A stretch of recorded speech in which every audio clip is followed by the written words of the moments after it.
Hello and welcome. It's great to be back. Yes, welcome to us at the last live stream event of this run of Caring for Vulnerable Children. Well, we'll be nice, we'll introduce ourselves, probably know who we are by now, I would imagine, if you've got to week 6. My name's Graham McPhee, I'm based here at the University of Strathclyde. And I'm John Paul Fitzpatrick. I'm also based here. I'm an honorary research fellow. Okay, so thank you for joining us, both if you're watching in real time or you're watching the recording afterwards. The format for this live stream is pretty similar to the other two if you've been part of them with us. We've got a series of kind of topics and subjects and comments that we're going to pick up on. But just want to start also, but we've got to the end of week 6, and just to give you a kind of a sense of the size of the community that you've been part of. So that this particular run, the course will go over 3,500 people joining up and taking part in the course, which has been fantastic. That's great. As is the run with, as is the case with every run of this course, one of the things that we're most pleased about is the amount of active learners we've got, kind of social learners. There's many people join online courses such as this and read and go through but don't actually kind of post anything. And every time we run this course records the highest participation figures of any future Learn course. So we've been just sitting under 47% of participants sitting as active social learners, and that means taking part in the conversations, posting in the comments, and that's always one of the most pleasing things for us about being involved in this, is the fact that people don't just read and lurk in the background, they actually take part. And presumably you're still here and you're still watching, so you're all still actively learning, and hopefully you're all actually just actively thinking about what's next in terms of this amazing world of child and youth care or an allied profession. So that's good as well. Yeah. So great that you're still here and great that you've stuck with us. Thank you. So just under 11,000 comments overall in this run of the course. Again, reiterating the fact that we can't pick up on every one of them, obviously. So, but it's good that there's so much conversation going on, and we often talk about the part of the learning, the learning community that you're part of, and how that is kind of so varied. And the figures for this course, we've had learners from 124 different countries. Wow! This time round. That's brilliant. And a third of them are not from the UK. We obviously always expect most of our learners, the biggest group, come from the UK. We're based here in the UK, but over a third of you from beyond that. And this isn't an exhaustive list, but we've got learners from Nigeria, China, India, Mexico, Egypt, Azerbaijan, Bhutan, Iraq, Yemen, Algeria. I mean, I could keep going, just kind of providing a sense of kind of how diverse a learning community we've got. So it's good to be joined by so many different people from so many different places, kind of talking about this kind of hugely important kind of subject about the caring for vulnerable children. And all of you fought through and listened really hard to understand everything Graham was saying in his Scottish accent.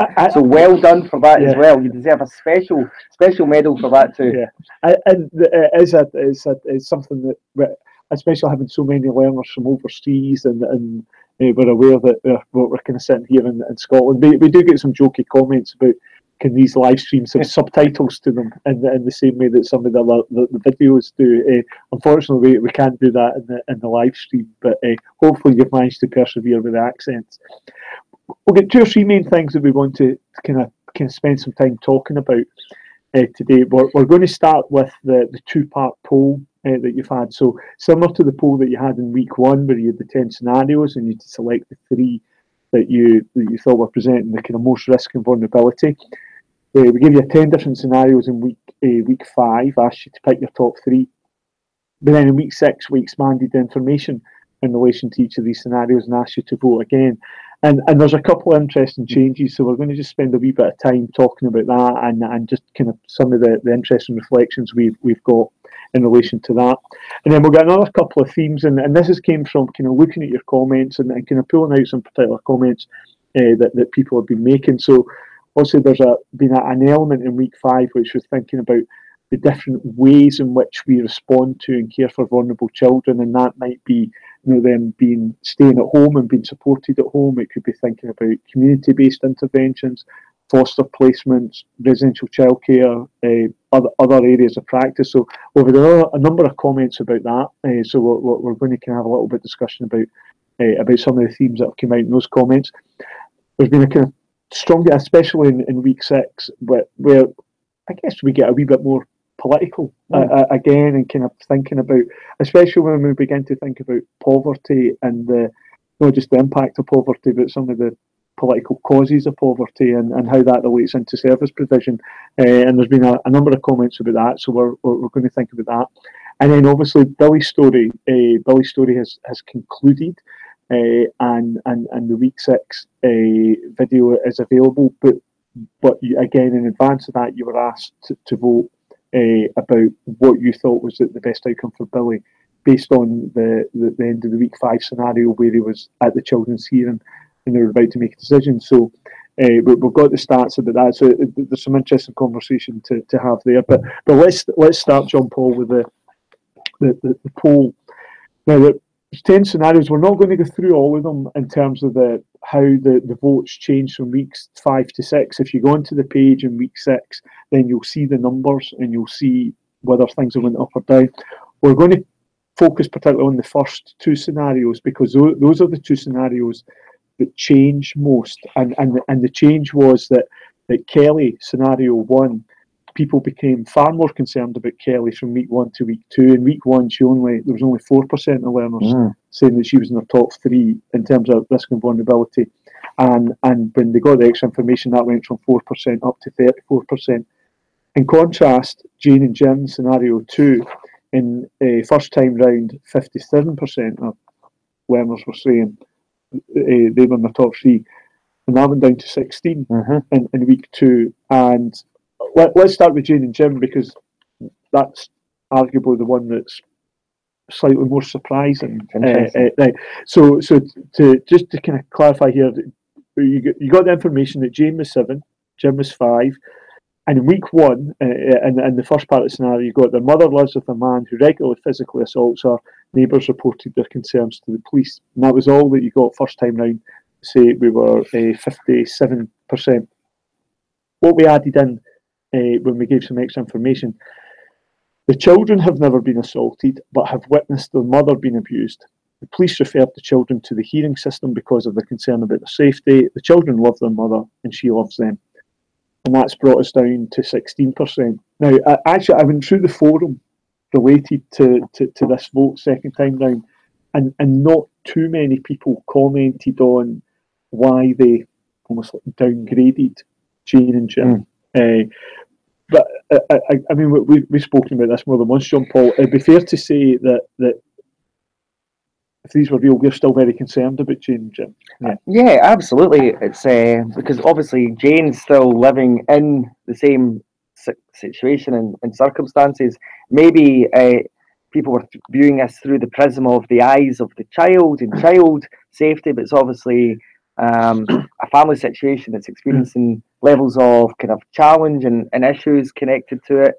So, I think that must have been part of the reason for people interpreting their and downgrading their vote.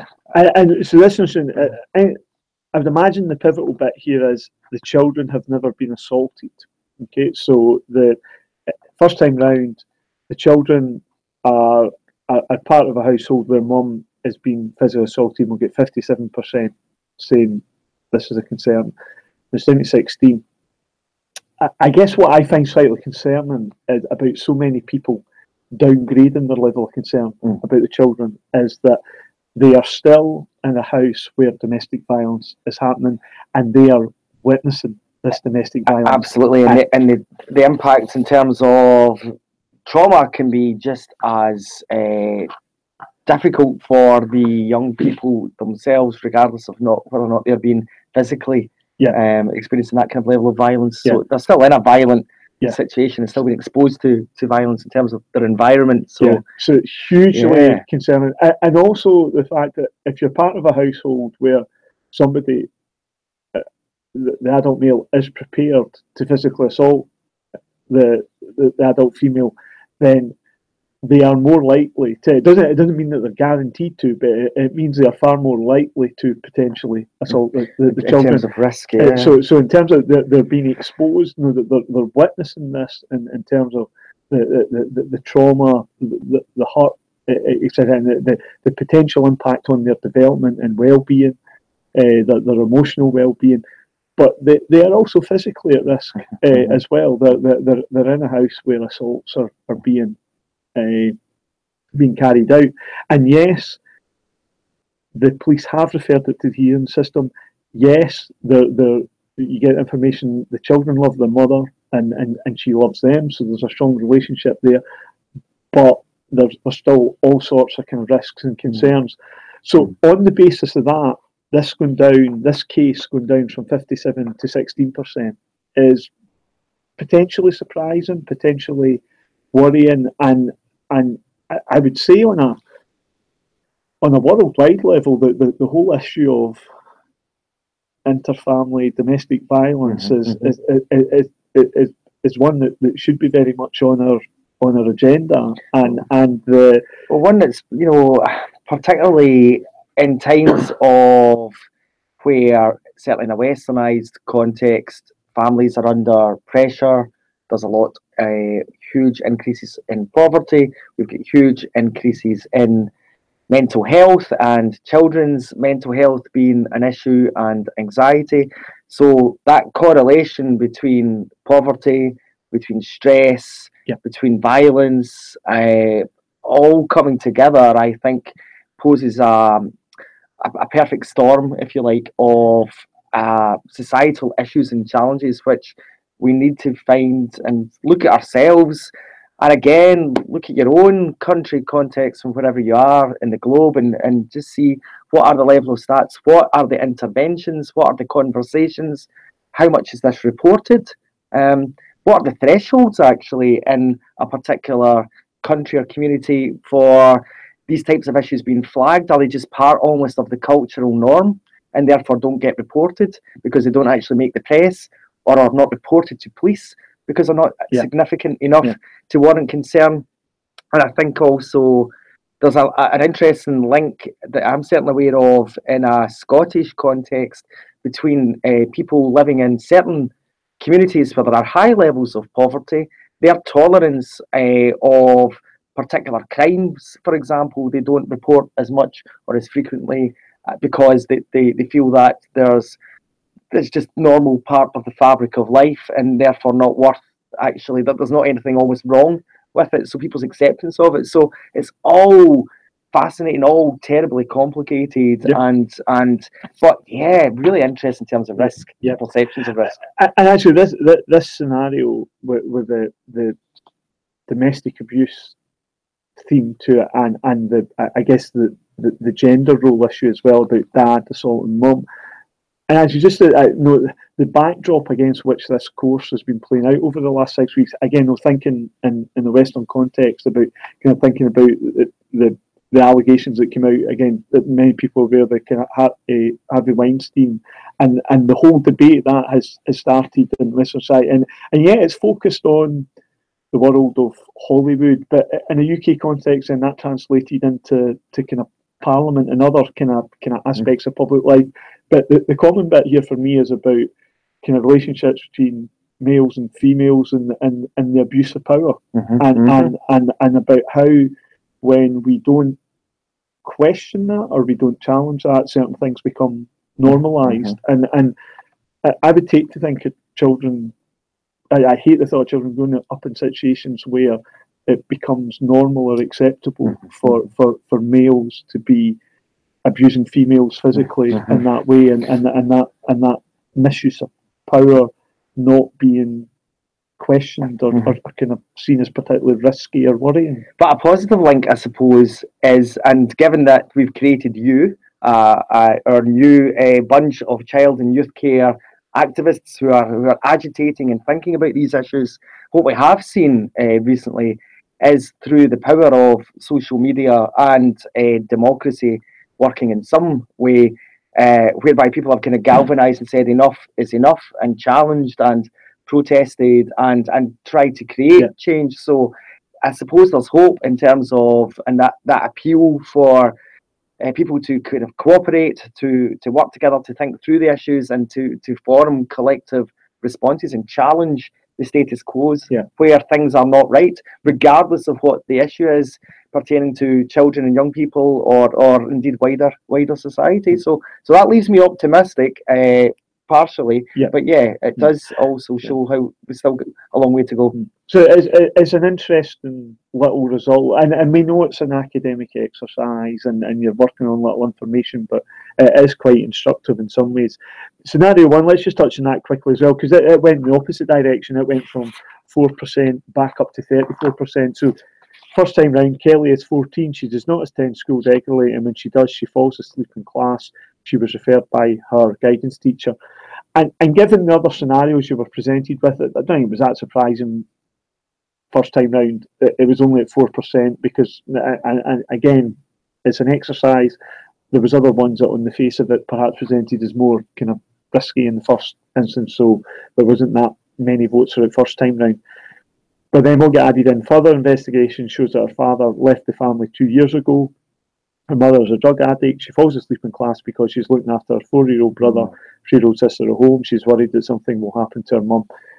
It's not at all, whereas we were saying we were a bit surprised with the first one, it goes down. It's not at all surprising this one, it goes up, because the more information we're getting, there's kind of more kind of concern, there's kind of more risk factors.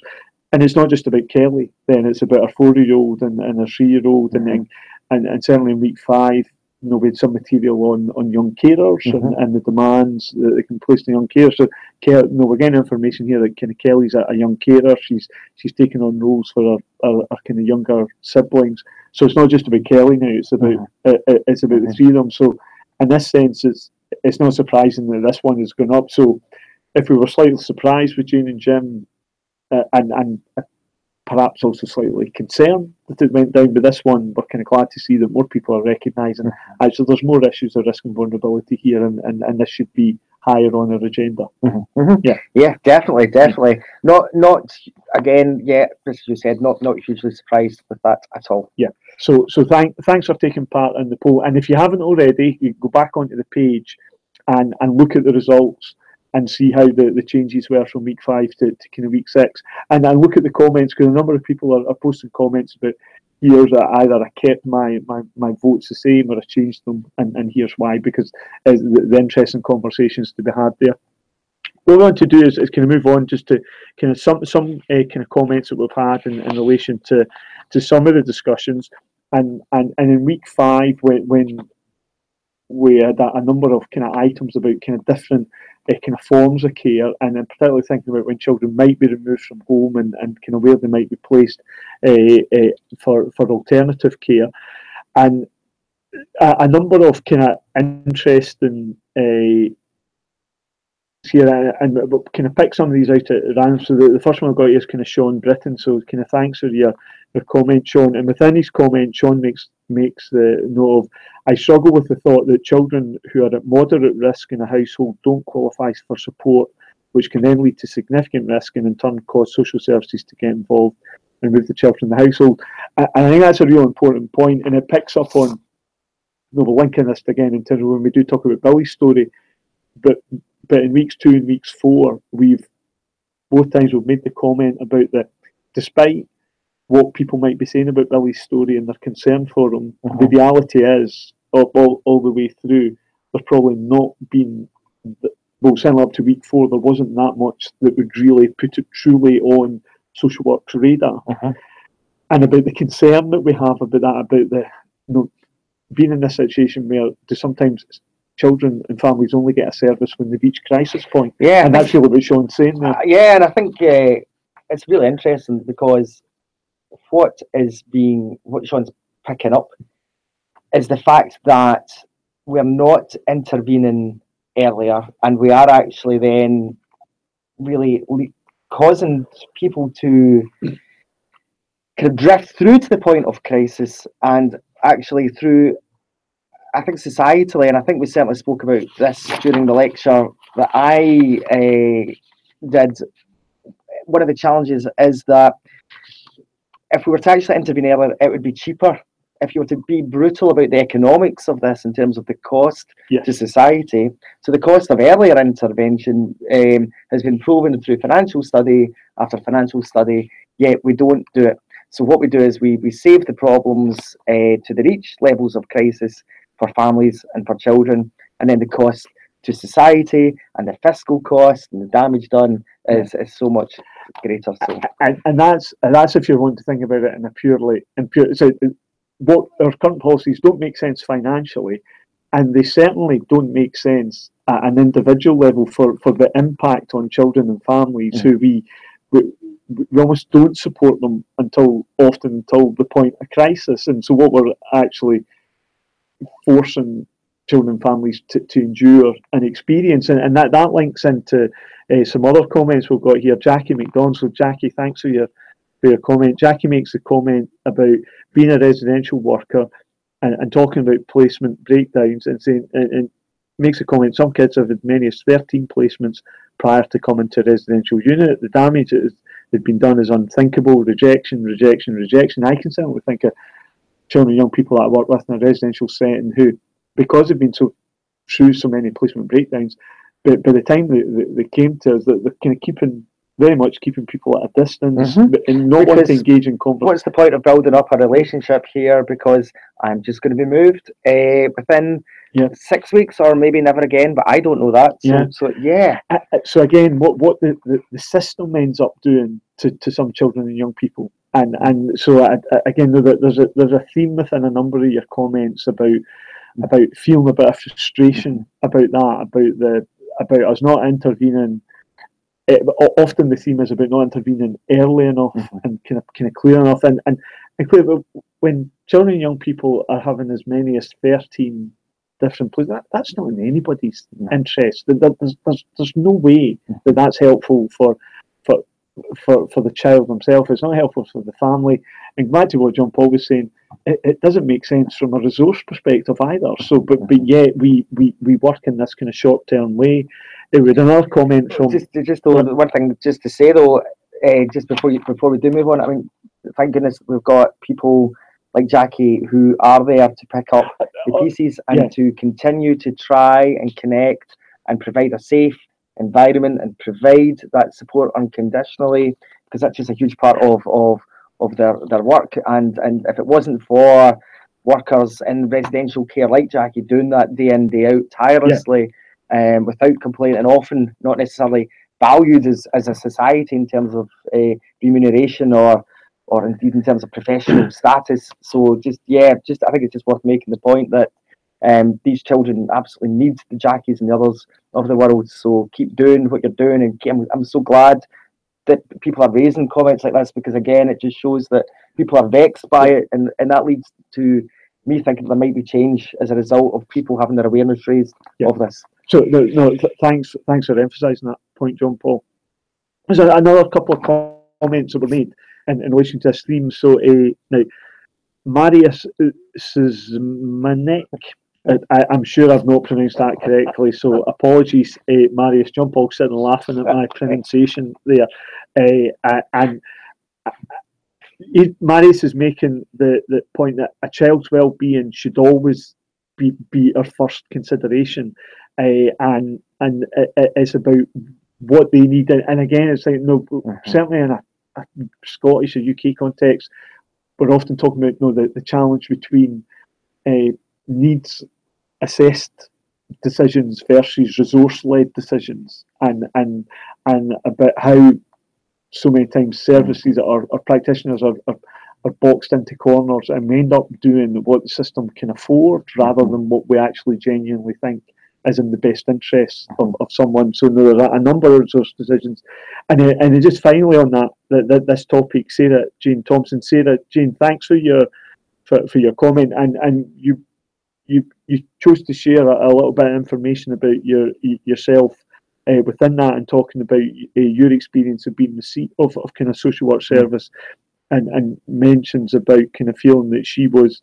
left, or she used the word kind of forced to kind of leave her at home to the detriment of her own health, and kind of thinking that or being of the view that was connected a bit with resources and geography, etc. And I think without for a second Sarah Jane kind of saying that decisions should be getting made on that basis, the the task of many professionals, especially social workers, within the world of resources that we're operating in just now, is there's so many difficult decisions to be made, and so actually connecting that to these academic exercises that we're giving you, where here's 10 scenarios, what one's most risky, and a number of people making comments, well, they're all risky, and yeah, you're right, they are.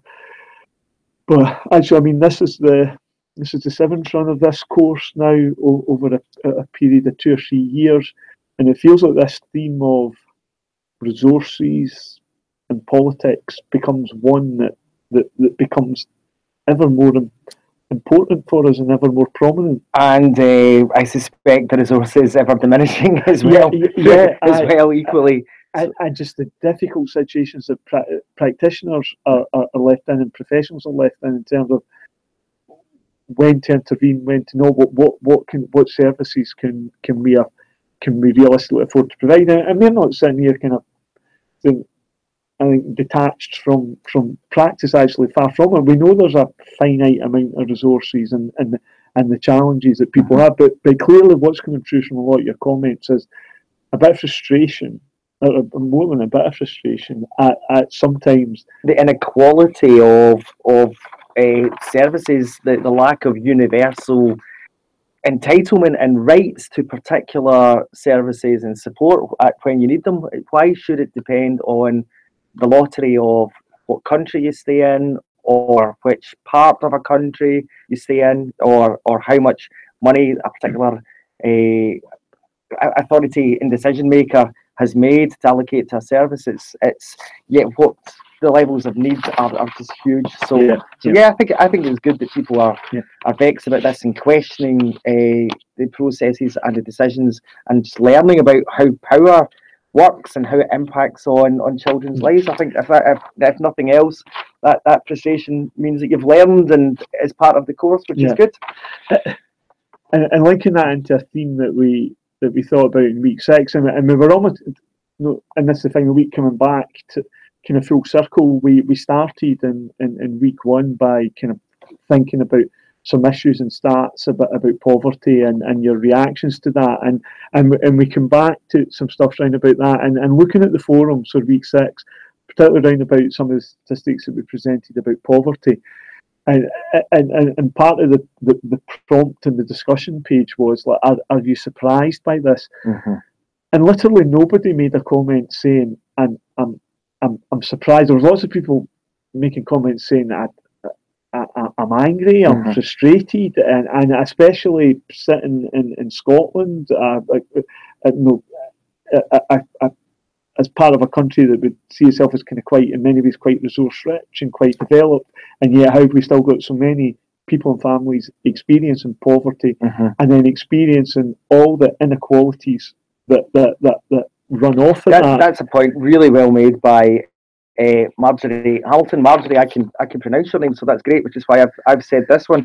But hey, Marjorie, you're making the point about just that sheer extent of how difficult it is to get out of poverty once you're in the grips of it as a family, and just then the impact that has, and the lack of job security, and then the impacts that have as well. I mean, again, Marjorie making this point about early intervention being key to the support of families. So thanks, Marjorie, and also kind of Sarah Young in the same forum. Sarah, thanks for your comment, and I like the fact that you said we cannot ignore the stats, that they're unacceptable. That is easy to say, but thinking about what we've got to do with that. And to some extent, it links into, I think, the point you were making earlier on, John Paul, about one of the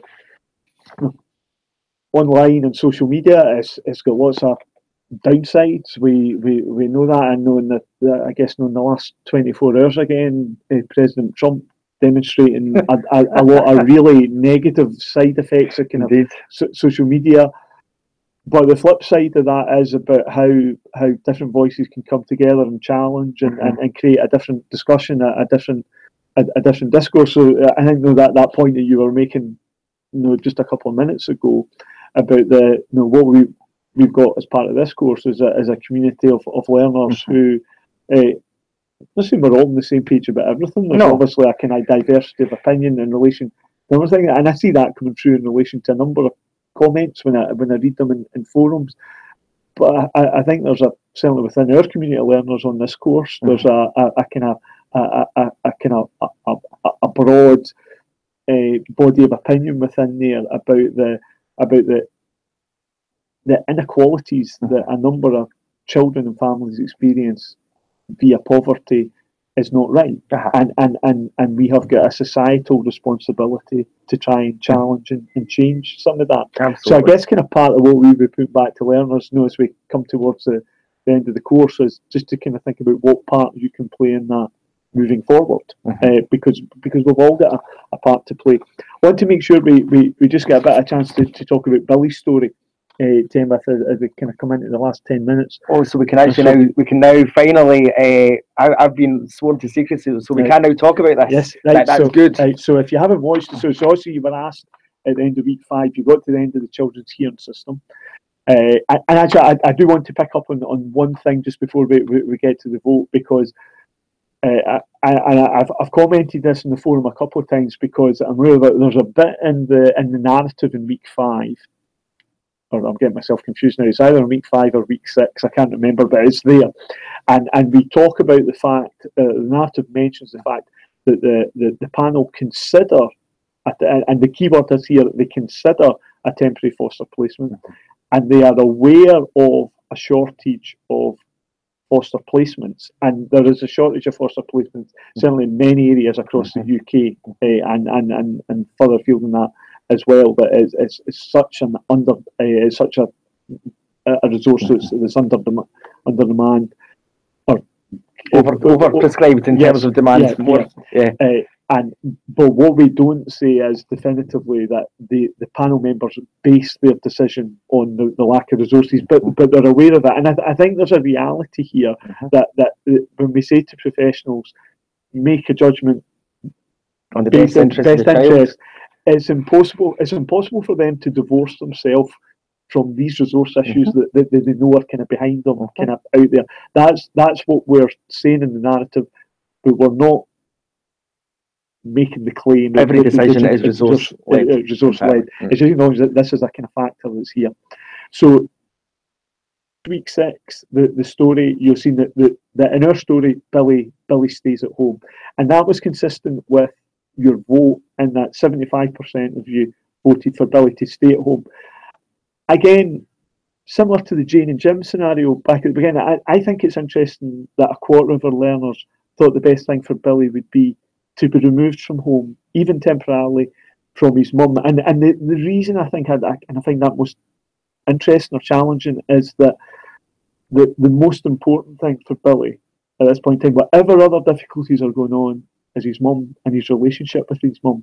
And I would have as concerned as I am for Billy, and think that both Billy and his mum need supports, I would really be concerned about removing Billy from that, just now thinking about what impact will that have on Billy, what impact will that have on mum. So it's interesting, and 25% of people that voted to remove Billy from home were doing it with Billy's best interests at heart. I don't think anybody's kind of sitting voting for any other reason, but it's interesting. It is, and I suppose that it just again throws into sharp kind of contrast the difficult decisions that are made day in, day out, globally, by professionals who are supporting children and families who are in difficult situations, and the complexity of all of it. Absolutely. And in comparison to the polls that we've asked you to vote on, where you've had minuscule little things to make decisions on, Billy's story is built up over the course of 6 weeks. So by the time you were asked to vote on that, you had a lot more information about Billy and what was going on. And as John Paul said, these are the incredibly complex decisions that professionals in the Scottish context, children's panel members, are making kind of day in, day out. And whilst Billy's story is fictional, as we have emphasised in week 2 and week 4, and we'll do here again, is very much based on the lived reality of a number of children and families up and down Scotland. So thanks for people that took part in the vote. We've just pulled out a couple of comments here. Karen Shaw, Karen, thanks for your comment. She said she was pleased about the decision to keep Billy at home.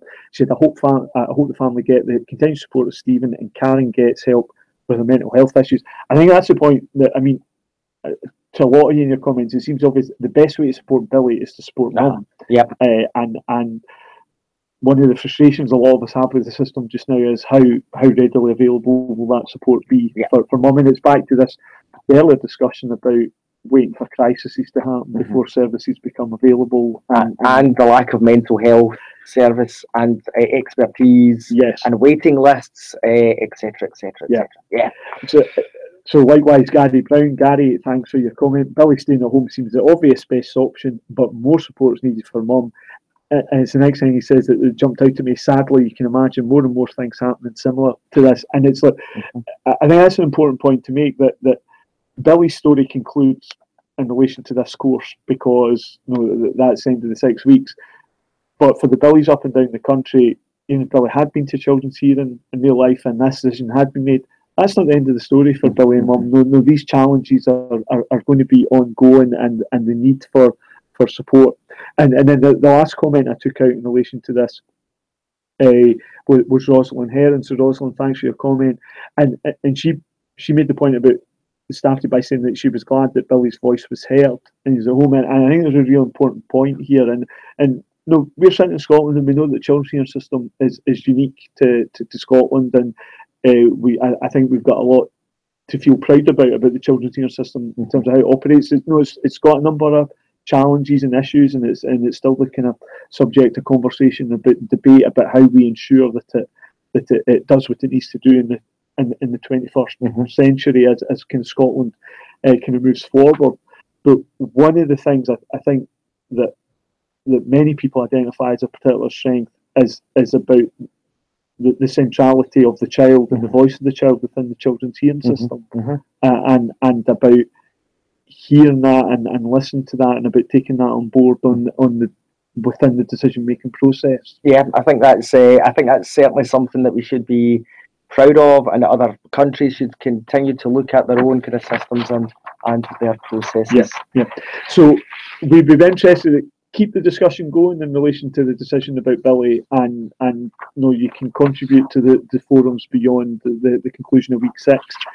Just got a couple of minutes. I'd like to kind of finish up that and kind of finish by doing a couple of things. One, by thanking everybody for being part of the course for the 6 weeks and contributing to the conversation, and saying, we're just sort of 11,000 comments. It'd be nice if we got up over the 11,000 mark. So keep the conversation going.